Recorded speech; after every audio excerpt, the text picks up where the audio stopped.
Supreme court ने अदालतों को नैब तरामीम से मुताल्लिक हतमी फैसला सुनाने से रोक दिया। नैब तरामीम केस को प्रैक्टिस एंड प्रोसीजर एक्ट के तफसीली फैसले से मशरूत कर दिया। नैब तरामीम केस की समाअत प्रैक्टिस एंड प्रोसीजर एक्ट के तफसीली फैसले के बाद होगी। हुक्मनामा जारी। समाअत के दौरान चीफ जस्टिस काजी फायज ईसा ने सवाल किया कि क्या तमाम नैब तरामीम कल आदम हुई हैं। मुआविन वकील साद हाशमी ने जवाब दिया कि पहली और दूसरी तरामीम की कुछ शिक़ें कल आदम करार दी गई हैं।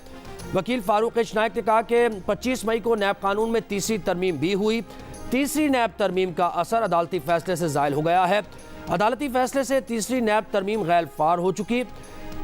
जस्टिस अतर मिनल्लाह ने कहा कि तीसरी तरमीम का जायजा लिए बगैर पहली दो कल आदम कैसे हो सकती हैं। चीफ जस्टिस काजी फायज ईसा ने कहा कि अदालत ने तरामीम कल आदम करार देनी थी तो तीनों करती। तीसरी तरमीम मई में आई, उसके बाद भी 6 समातें हुई। तीनों नैब तरामीम का आपस में बराह रास्त ताल्लुक है।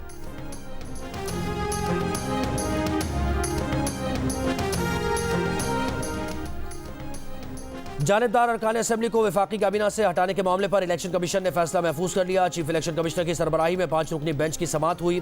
दरखास्त गुजार अजीजुद्दीन काका खेल कमीशन में पेश हुए। उन्होंने बताया कि तौक़ी शाह ने इस्तीफा दे दिया है। इलेक्शन कमीशन ने फवाद हसन फवाद आज चीमा को नोटिस दिया था, वो नहीं आए। सीनियर कानूनदान सरदार लतीफ़ खोसा कहते हैं कि चेयरमैन PTI को साइफर केस में जेल में नहीं रखा जा सकता। आइन पाकिस्तानी शहरियों को बुनियादी हुकूक फराहम करता है।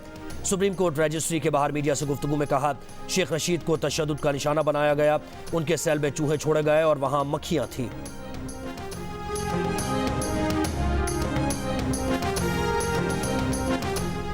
सात अक्टूबर से जारी इसराइल के गजा पर हमलों में शोहदा की तादाद 8,400 हो गई। 23,000 से ज़ायद जख्मी। 24 घंटों में मजीद 400 फ़लस्तीनी शहीद कर दिए गए। अल-कुद्स अस्पताल और यूरोपीय अस्पताल के करीब बमबारी से अस्पतालों की इमारतें लरज़ उठी। राफा में रिहायशी इमारतों पर हमलों में एक ख़ानदान के 18 और दूसरे ख़ानदान के 9 अफराद शहीद। वस्ती गजा में भी बच्चों और ख़वातीन समेत 18 अफराद जान से गए।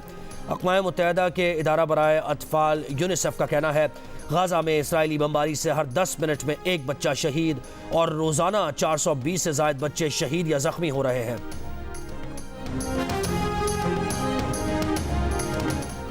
और कोलकाता के ईडन गार्डन्स में पाकिस्तान और बांग्लादेश मद्दे मुकाबिल। बांग्लादेश की टॉस जीतकर पाकिस्तान के खिलाफ बैटिंग जारी। 3 विकेट के नुकसान पर 27 रन बना लिए।